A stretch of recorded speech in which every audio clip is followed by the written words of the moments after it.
ദൈവത്തിൻ്റെ മഹത്വം, കർത്താവിൻ്റെ ധന്യതയേറിയ തിരുനാമം ഇന്ന് പൽക്കാലം ജയമെടുക്കട്ടെ, മഹത്വമെടുക്കട്ടെ. ഹല്ലേലൂയ, സ്തോത്രം.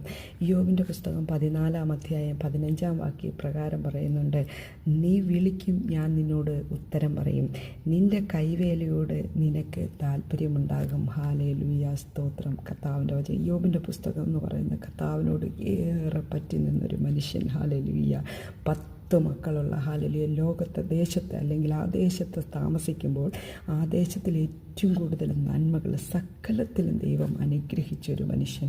എന്നാൽ ഒരു ദിവസം ഹല്ലേലൂയ കർത്താവിനാൽ അല്ലെങ്കിൽ പിശാചിനാൽ പരീക്ഷിക്കപ്പെടുവാൻ കർത്താവ് പിശാചിൻ്റെ കരങ്ങളിലേക്ക് ഹല്ലേലൂയ അനുവാദം ചോദിച്ചിട്ട് പിശാചിൻ്റെ കരങ്ങളിലേക്ക് കർത്താവ് കൊടുക്കുക. പക്ഷേ കർത്താവ് പറയുന്നുണ്ട്, അവൻ്റെ ആത്മാവിനെ തൊടാൻ അവൻ്റെ ശരീരത്തെ ആത്മാവിനെ തൊടാൻ നിനക്ക് അധികാരമില്ലെന്ന് പറഞ്ഞ് ഏൽപ്പിച്ചു കൊടുക്കുന്നു. ഹല്ലേലൂയ. വിശ്വസ്തയോടെ നിന്നൊരു ദൈവമനുഷ്യൻ. ഹല്ലേലൂയ, സ്തോത്രം.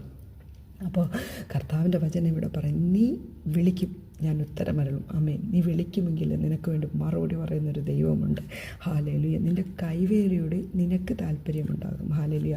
നിൻ്റെ കൈവേല, ദൈവത്തിൻ്റെ കൈവേല എന്താ? നമ്മൾ ഓരോരുത്തരും അല്ലേ, അവിടുത്തെ തൃക്കരം കൊണ്ടല്ലേ നമ്മൾ ഓരോരുത്തരെയും പണിതത്.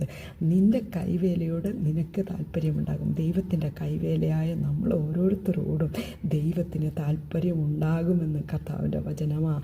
ആ താല്പര്യമുള്ളത് കൊണ്ടല്ലേ നമ്മൾ പലപ്പോഴും വിളിച്ചപേക്ഷിക്കുമ്പോൾ നമുക്ക് ഉത്തരമരുളുന്നു. അതുകൊണ്ട് നമ്മൾ നീതിമാന്മാരായതുകൊണ്ടൊന്നുമല്ല, ഹല്ലേലൂയ, നമ്മൾ വിശ്വസ്തരായതുകൊണ്ടല്ല, നമ്മൾ വിശുദ്ധരായതൊന്നുമല്ല. നമ്മുടെ വിശുദ്ധിയൊക്കെ കറപരണ്ട തുണി പോലെ. ഹല്ലേലൂയ. എന്നാൽ കർത്താവ് പറയുക, ഹല്ലേലൂയ, നീ എൻ്റെ കൈവേലയായതുകൊണ്ട് എനിക്ക് നിന്നോടൊരു താല്പര്യമുണ്ട്. ഹല്ലേലൂയ. നീ നശിച്ചു പോകാനായിട്ട് ഞാൻ ആഗ്രഹിക്കുന്നില്ല, നീ ഇല്ലാതായി പോകാനായിട്ട് ഞാൻ ആഗ്രഹിക്കുന്നില്ല.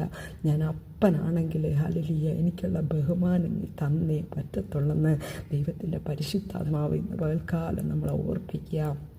പ്രിയ ദൈവജനമേ, കർത്താവിന് കൊടുക്കേണ്ട ബഹുമാനം നമ്മൾ കൊടുക്കാൻ തയ്യാറായാലേ, കർത്താവിനെ ഒന്ന് ഹല്ലേലൂയ താഴ്മയോടെ സ്നേഹിപ്പാനും ഹല്ലേലൂയ ഭക്തിയോടെ ആരാധിപ്പാനും തയ്യാറായാലേ, നമ്മളെ കുറവുകളൊക്കെ ദൈവം നമുക്ക് ഓർമ്മപ്പെടുത്തി തരുമ്പോൾ അതിൽ നിന്നൊക്കെ മാറി ഒന്ന് ചിന്തിപ്പാൻ ഹല്ലേലൂയ. നമ്മൾ കഴിഞ്ഞ നാളുകളൊന്ന് ഓർത്തു നോക്കിയേ.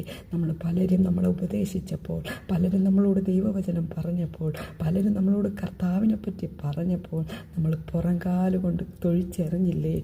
ഓർത്ത് നോക്ക് എൻ്റെ സഹോദരങ്ങളെ.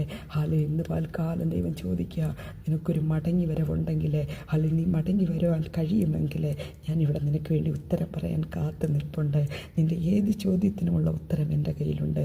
യോബ് ഹല്ലേലൂയ 41 അധ്യായം വരെ കർത്താവിനോട് ചോദ്യങ്ങൾ തന്നെ ചോദിക്കുക. 38 അധ്യായം വരെ, 38 അധ്യായം തൊട്ട് കർത്താവിൻ്റെ സംസാരമാണ്. 41 അധ്യായം